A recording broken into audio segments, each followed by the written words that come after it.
நம்பகத்தன்மையான செய்திகளுக்கு RTM. வணக்கம், நான் கோகிலவாணி கிருஷ்ணன். முதலில் முதன்மை செய்திகளை காண்போம்.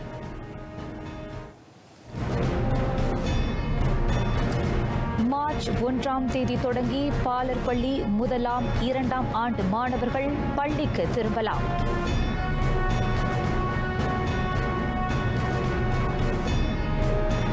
ஐந்து லட்சம் வேலை வாய்ப்புகளை உருவாக்கும் மை டிஜிட்டல் இலக்கவியல் திட்டம்.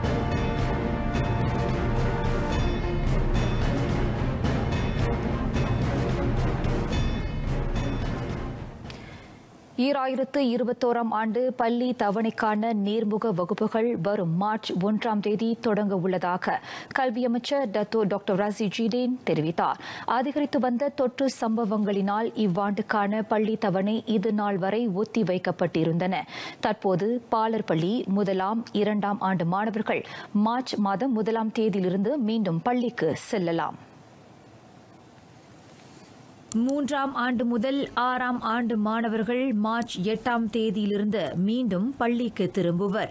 கடந்த ஆண்டுக்கான SPM தேர்வு நிறைவு பெற்ற பின்னர் அட்டவணையை பின்பற்றி இடைநிலைப் பள்ளி மாணவர்களும் பள்ளி செல்ல தொடங்குவார்கள் என டாக்டர் ராசி ஜிடேன் கூறினார்.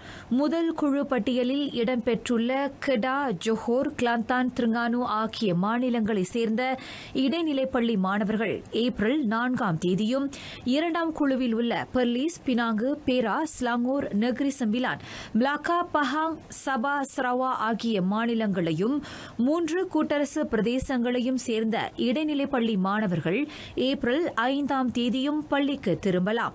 கோவிட்-19 தொற்றை தொடர்ந்து அமலுக்கு வந்துள்ள புதிய இயல்பை ஆசிரியர்களும் மாணவர்களும் பழக்கப்படுத்திக் கொள்வதற்காக ஆரம்ப பள்ளி மாணவர்கள் முதற்கட்டமாக பள்ளிக்கு செல்ல அனுமதிக்கப்பட்டதாக டாக்டர் ராசி ஜிடேன் தெரிவித்தார். கல்வி அமைச்சின் கீழ் பதிவு செய்துள்ள அரசாங்க பள்ளிகள், அரசாங்க உதவி பெற்ற பள்ளிகள், தனியார் பள்ளிகள் ஆகியவை நிர்ணயிக்கப்பட்ட தேதிகளில் பள்ளி தவணையை தொடங்கலாம்.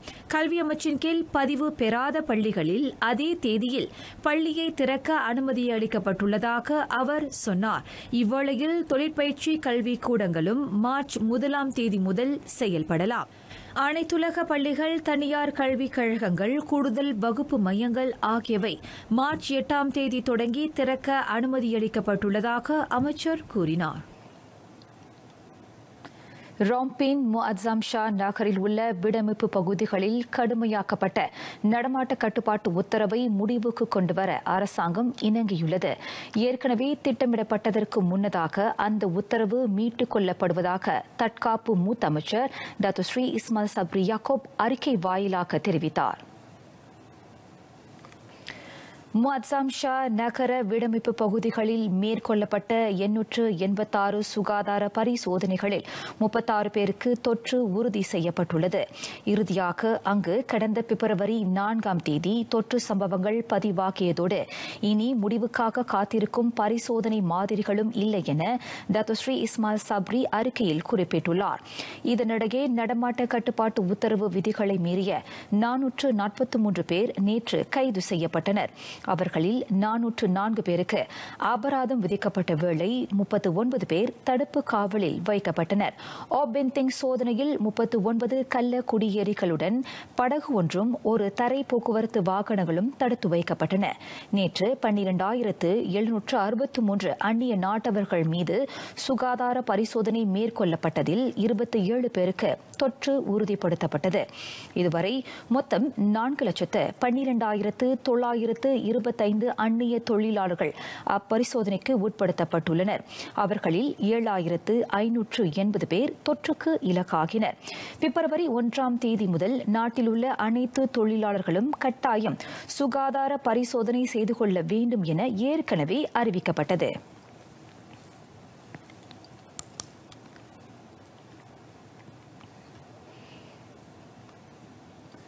நாட்டில் இன்று புதிதாக 2,936 பேருக்கு கோவிட்-19 வைரஸ் தொற்று உறுதிப்படுத்தப்பட்டுள்ளது. தொற்று உறுதி செய்யப்பட்டவர்களை காட்டிலும் அதிலிருந்து குணமடைந்தவர்களின் எண்ணிக்கை அதிகமாக பதிவாகியுள்ளது. புதிதாக 13 தொற்று பரவல்கள் அடையாளம் காணப்பட்டுள்ளன. 4889 பேர் தொற்றிலிருந்து முழுமையாக குணமடைந்து வீடு திரும்ப அனுமதிக்கப்பட்டுள்ளதாக சுகாதார தலைமை இயக்குநர் தன்ஸ்ரீ டாக்டர் நூரிஷாம் அப்துல்லா ஓர் அறிக்கையின் வாயிலாக தெரிவித்தார். புதிதாக தொற்றுக்கு இலக்கானவர்களில் 2919 பேர் உள்நாட்டில் தொற்றுக்கு இலக்கானவர்கள் ஆவர். எஞ்சிய 17 பேர் வெளிநாடுகளில் தொற்றுக்கு இலக்காகி நாடு திரும்பியவர்கள் ஆவர். தொடர்ந்து அதிக தொற்று எண்ணிக்கையை பதிவு செய்த மாநிலமாக சிலாங்கூர் உள்ளது. அங்கு மட்டும் 978 பேர் தொற்றால் பாதிக்கப்பட்டுள்ளனர். அதனைத் தொடர்ந்து ஜோஹரில் 730 பேரும் கோலாலம்பூரில் 227 பேரும் தொற்றுக்கு இலக்காகியுள்ளனர். 220 பேர் தீவிர கண்காணிப்பு பிரிவில் சிகிச்சை பெற்று வருகின்றனர். 104 பேருக்கு சுவாச கருவி உதவி பொருத்தப்பட்டுள்ளன. இன்று 13 உயிர் இழப்புகள் பதிவாகின. கோவிட்-19 தடுப்பூசிகளை இலவசமாக வழங்க அரசாங்கத்துக்கு மட்டுமே அனுமதி வழங்கப்பட்டுள்ளது. தனியார் துறை அந்த தடுப்பூசிகளை வர்த்தக ரீதியில் விற்பனை செய்வதை தவிர்க்க இந்நடவடிக்கை மேற்கொள்ளப்படுவதாக சுகாதார தலைமை இயக்குநர் தன்ஸ்ரீ டாக்டர் நூரிஷாம் அப்துல்லா தெரிவித்தார். தடுப்பூசிகளை வழங்கும் நடவடிக்கைக்கு உதவ தனியார் துறை அரசாங்கத்துக்கு தேவையான ஒத்துழைப்பை வழங்கும் என தன்ஸ்ரீ டாக்டர் நூரிஷாம் அப்துல்லா கூறினார். எவ்வித கட்டணமும் இன்றி அரசாங்கத்துக்கு உதவ தனியார் துறைக்கு வாய்ப்பு வழங்கப்பட்டுள்ளது. கட்டணம் விதிக்க வேண்டுமாயின் அதனை முறையாக சுகாதார அமைச்சுக்கு தெரியப்படுத்த வேண்டும். அதனை அமைச்சு ஆராயும். கோவிட்-19 தடுப்பூசிகள் சந்தைகளில் விற்கப்படுவதை அறிந்தால் சம்பந்தப்பட்ட விற்பனையாளர் குறித்து பொதுமக்கள் சுகாதார அமைச்சிடம் புகார் அளிக்கலாம். தடுப்பூசிகள் கள்ள சந்தைகளில் விற்கப்படுவதை தடுக்கும் நோக்கில் அரசாங்கம் தேசிய நிலையிலான தடுப்பூசி திட்டத்தை மேற்கொள்கிறது. இணையம் வாயிலாக நடத்தப்பட்ட 3ஆம் தொடர் கோவிட்-19 அவசரகால உத்தரவு தொடர்பான ஊடக சந்திப்பில் பேசிய தன்ஸ்ரீ டாக்டர் நூரிஷாம் அப்துல்லா இதனை தெரிவித்தார்.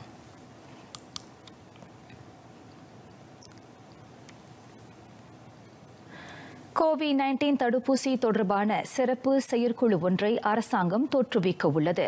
தடுப்பூசி செலுத்தும் திட்டத்திற்கு பிறகு அதனால் பக்க விளைவுகள் ஏற்படுகிறதா, அவ்வாறு பக்க விளைவுகள் ஏற்பட்டால் அதன் தொடர்பில் மேல் நடவடிக்கையை அச்செயற்குழு எடுக்கும் என சுகாதார தலைமை இயக்குநர் தன்ஸ்ரீ டாக்டர் நூரிஷாம் அப்துல்லா தெரிவித்தார்.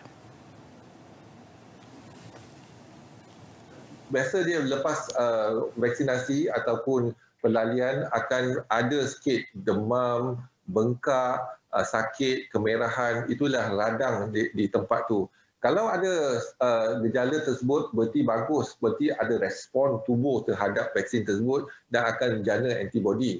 Tapi kalau ada kesan samping yang lebih teruk, contohnya Bell palsy ataupun kematian dan sebagainya. Jadi pakar-pakar akan melihat kepada kes tersebut, adakah kematian ataupun komplikasi ataupun side effect yang adakah disebabkan oleh vaksin ataupun kebetulan. Jadi mungkin kes ni tak bagi vaksin pun dia akan jadi ada Bell palsy juga. Kita pun dimaklumkan Bell palsy berlaku bukan sebab vaksin ataupun sebab-sebab lain. Walaupun begitu, apa yang penting sekarang ni sebelum diberikan vaksin, kita kena tanda tangan memberikan keizinan. So, iaitu seperti kita nak pergi untuk menjalankan pembedahan. Sebelum pembedahan, kita kena bagi konsen ataupun keizinan. Kalau tidak, kita tak boleh bagi vaksin ataupun pembedahan tersebut. தடுப்பூசி செலுத்திய பின் பக்க விளைவுகள் அல்லது அதற்கான அறிகுறிகள் தென்பட்டால் அது நன்மையாக கருதப்படுகிறது. தடுப்பூசி நம் உடலில் சிறந்த அடைவு நிலையை கொண்டு வருவதுடன் நோய் எதிர்ப்பு சக்தியையும் உருவாக்குகிறது என்று அர்த்தம் என தன்ஸ்ரீ டாக்டர் நூரிஷாம் கூறினார். இவ்வேளையில் கோவிட்-19 தடுப்பூசியை பெற தயக்கம் காட்டும் 15 முதல் 17 விழுக்காட்டு மலேசியர்களுக்கு அதன் பாதுகாப்பு மற்றும் ஆக்கத்தன்மை குறித்து சுகாதார அமைச்சு விளக்கம் அளிக்கும். சமூகத்தினரிடையே தொற்று எதிர்ப்பு சக்தியை மேம்படுத்தவும் நாட்டின் மக்கள் தொகையில் 70 முதல் 80 விழுக்காட்டினருக்கு தடுப்பூசியை செலுத்தும் இலக்கை அடையவும் இது வழிகோலும் என தன்ஸ்ரீ டாக்டர் நூரிஷாம் தெரிவித்தார். தடுப்பூசியை விற்பனை செய்து வணிகமாக்காமல் அரசாங்கம் அதனை இலவசமாக வழங்குவது அதனை உணர்த்துவதாக அவர் குறிப்பிட்டார். அதே சமயம் அமெரிக்கா, பிரிட்டன் போன்ற நாடுகளில் மக்களுக்கு தடுப்பூசி செலுத்தப்பட்டு அதனால் எந்தவொரு பாதிப்பும் ஏற்படவில்லை என்பதை நாட்டு மக்கள் உணர வேண்டும். தடுப்பூசி மையங்களுக்கு வர இயலாத முதியோர்களுக்கும் உடல்நலம் குன்றியவர்களுக்கும் உதவ நடமாடும் கோவிட்-19 தடுப்பூசி குழுவினரை சுகாதார அமைச்சு நிர்ணயிக்கும் என்றார் அவர். இதனிடையே கட்டம் கட்டமாக வழங்கப்படும் தேசிய தடுப்பூசி திட்டத்தின் வாயிலாக 4வது கட்டத்தில் ஒரு முறை மட்டுமே அந்நிய நாட்டவர்களுக்கு தடுப்பூசி செலுத்தப்படும். அதற்காக ஒரு முறை மட்டுமே செலுத்தக்கூடிய கேன்சினோ பயோலாஜிக்ஸ் மற்றும் ஜான்சன் அண்ட் ஜான்சன் ஆகிய நிறுவனங்களின் தடுப்பூசிகள் மீது ஆய்வுகள் மேற்கொள்ளப்பட்டு வருவதாக தன்ஸ்ரீ டாக்டர் நூரிஷாம் அப்துல்லா தெரிவித்தார். அது அனுமதியோடு நாட்டில் வசிக்கும் அந்நிய நாட்டவர்களுக்கும் சிறைச்சாலை மற்றும் தற்காலிக தடுப்பு மையங்களில் தடுத்து வைக்கப்படும் கள்ள குடியேறிகளுக்கும் போடப்படும். 2ஆம், 3ஆம் கட்ட தொற்று பரவலால் சிறைச்சாலைகளில் அதிகமானோர் பாதிக்கப்பட்டதைப் போன்று மீண்டும் நிகழாமல் தடுப்பதற்காக அந்த தடுப்பூசிகள் அவர்களுக்கு செலுத்தப்படும். பிரதமர் தன்ஸ்ரீ முய்தீன் யாசின் மாய் டிஜிட்டல் திட்டத்தையும் மலேசிய இலக்கவியல் பொருளாதார நகல் திட்டத்தையும் அறிமுகப்படுத்தினார். அவை நாட்டு மக்களின் வாழ்வை மேம்படுத்த வல்லவை என பிரதமர் தெரிவித்தார். மலேசியாவை உயர் வருமானம் பெறும் மற்றும் இலக்கவியல் பொருளாதாரத்தில் கோலோச்சும் நாடாக உருமாற்ற மாய் டிஜிட்டல் திட்டம் இலக்கு கொண்டுள்ளது என்பதையும் பிரதமர் சுட்டிக்காட்டினார். இன்று அறிமுகம் கண்ட மாய் டிஜிட்டல் திட்டம் 2025ஆம் ஆண்டு வாக்கில் நாட்டின் மொத்த உள்நாட்டு உற்பத்தியில் 22.6% பங்களிப்பை வழங்கும் என எதிர்பார்க்கப்படுகிறது. இலக்கவியல் பொருளாதார துறைகளில் சுமார் 5 லட்சம் வேலை வாய்ப்புகளை ஏற்படுத்தும் இலக்கையும் அத்திட்டம் கொண்டுள்ளதாக பிரதமர் கூறினார். மின்னியல் வர்த்தக தளங்களை பயன்படுத்த நாட்டிலுள்ள 8,75,000 மைக்ரோ, சிறு மற்றும் நடுத்தர வர்த்தகர்கள் அரசாங்கம் ஊக்குவித்து வருகிறது. 12வது மலேசிய திட்டம் மற்றும் 2030 கூட்டு வளப்ப திட்டம் ஆகியவை வெற்றியடைய இலக்கவியல் தொழில்நுட்பம் ஆக்கப்பூர்வ பங்களிப்பை வழங்குகிறது. 3 கட்டங்களாக செயல்படுத்தப்பட உள்ள மாய் டிஜிட்டல் திட்டத்தின் வழி 2030ஆம் ஆண்டுக்குள் நாட்டின் பொருளாதாரம் 30 விழுக்காடு வரை உயரும் எனவும் பிரதமர் நம்பிக்கை தெரிவித்தார். இணையம் வாயிலாக நடைபெற்ற மாய் டிஜிட்டல் திட்ட வரவு அறிமுக நிகழ்வை தொடக்கி வைத்த பின்னர் தன்ஸ்ரீ முய்தீன் யாசின் உரையாற்றினார். இவ்வாண்டு இறுதிக்குள் மலேசியர்கள் கட்டங்கட்டமாக 5G தொழில்நுட்பத்தை பயன்படுத்த தொடங்குவர். அதன் 10 ஆண்டுகால செயலாக்கத்துக்காக சுமார் 1,500 கோடி ரிங்கிட் முதலீடு செய்யப்பட்டுள்ளது.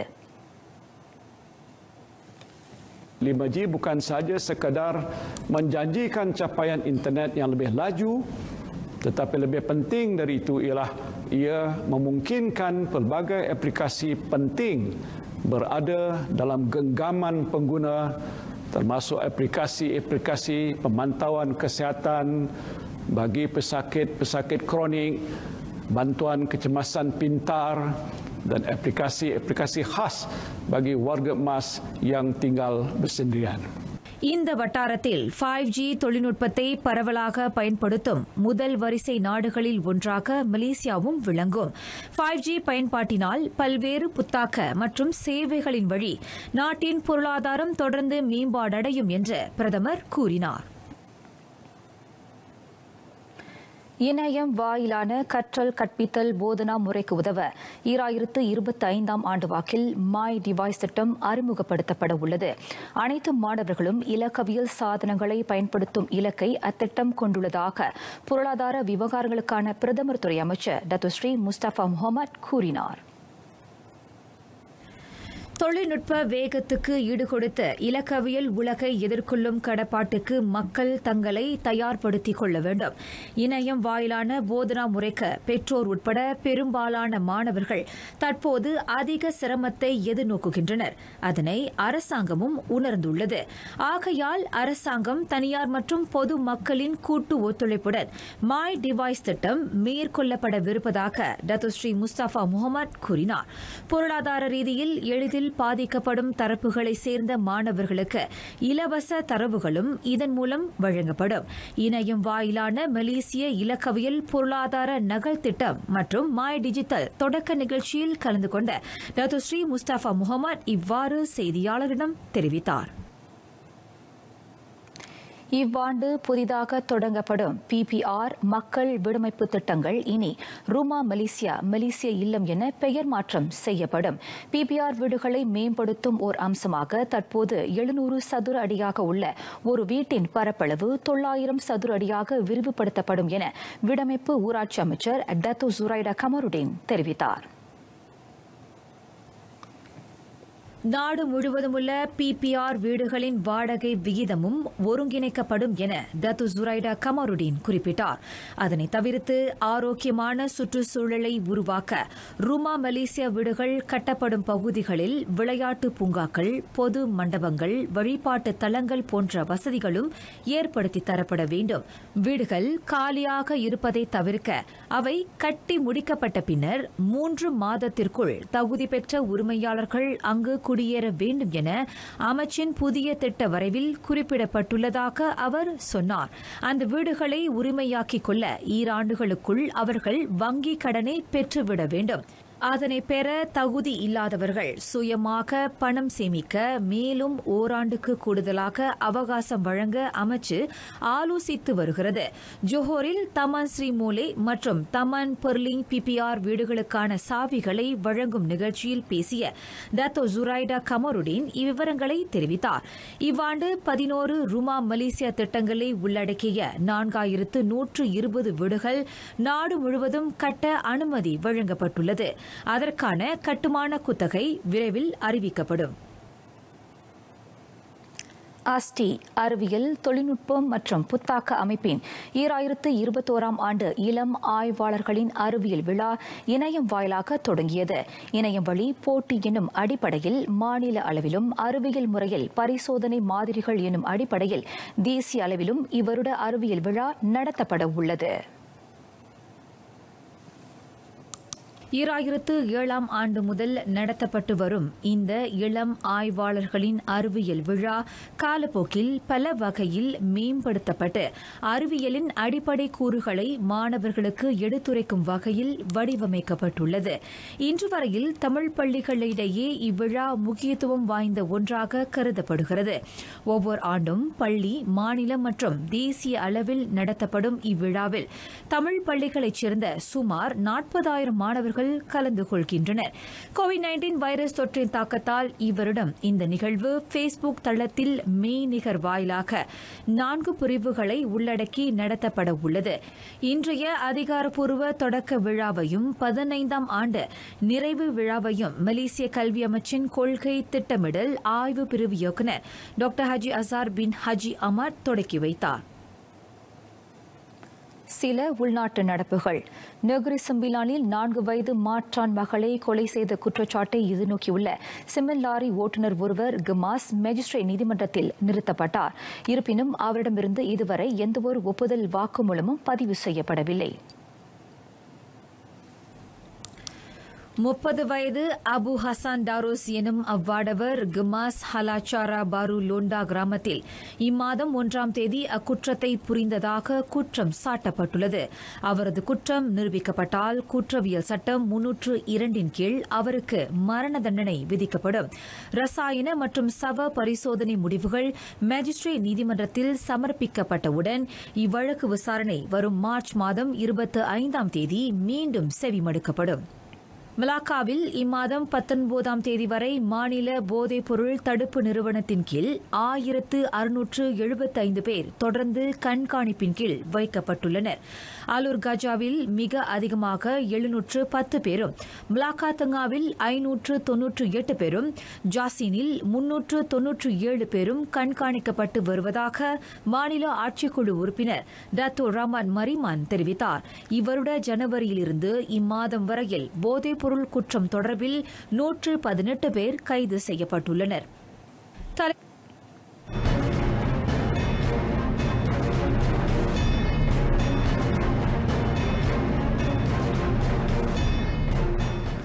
தேசிய காற்பந்து விளையாட்டுத் துறைக்கு புதிய உத்வேகம் தேவை. கோவிட்-19 வைரஸ் தொற்று பாதிப்புகளுக்கு இடையே மீண்டும் தொடங்கவிருக்கும் நாட்டின் காற்பந்து போட்டிகள் குறித்து பிரதமர் தஸ்ரீ மொய்தீன் யாசின் வெளிப்படையாக கருத்துரைத்தார். காற்பந்து விளையாட்டுத்துறை போட்டிகளை மட்டுமே உள்ளடக்கியது கிடையாது. மாறாக காற்பந்து சார்ந்த அனைத்து தொழில்துறைகளும் அதில் அடங்கும் என பிரதமர் தெரிவித்தார்.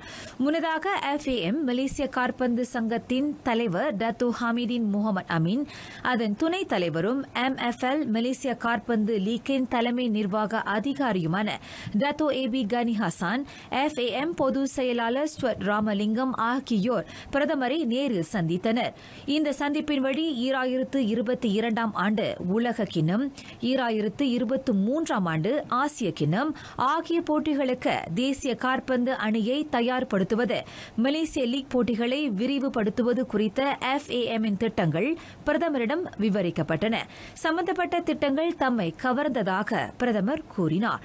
இதற்கிடையில் மலேசிய லீக் போட்டிகள் குறித்த அண்மைய நிலவரங்களை இளைஞர் விளையாட்டுத்துறை அமைச்சர் டாக்டர் ஸ்ரீ ரிசால் மரிக்கான் நைனா மரிக்கான் தம்முடன் அவ்வப்போது பகிர்ந்து கொள்வதாக கூறிய பிரதமர், நாட்டில் காற்பந்து விளையாட்டுத்துறை மீண்டும் மீட்சியடைய மலேசிய காற்பந்து சங்கத்துடன் அரசாங்கம் ஒத்துழைத்து வருவதாக அவர் தெரிவித்தார்.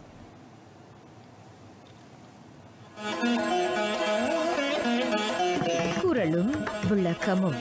குறள் 508. தேரான் பிறனை தெளிந்தான் வழிமுறை தீரா இடும்பை தரும். ஆராய்ந்து பார்க்காமல் ஒருவரை துணையாக தேர்வு செய்து அமர்த்திக் கொண்டார். அவரால் வருங்கால தலைமுறையினருக்கும் நீங்காத துன்பம் விளையும் என்கிறார் திருவள்ளுவர். நாளை இரவு மணி 7:30 TV2 மாய் ஃப்ரீவியூ அலைவரிசை 1-2 தமிழ் செய்தியை கொண்டு வருகிறோம். மீண்டும் சந்திப்போம்.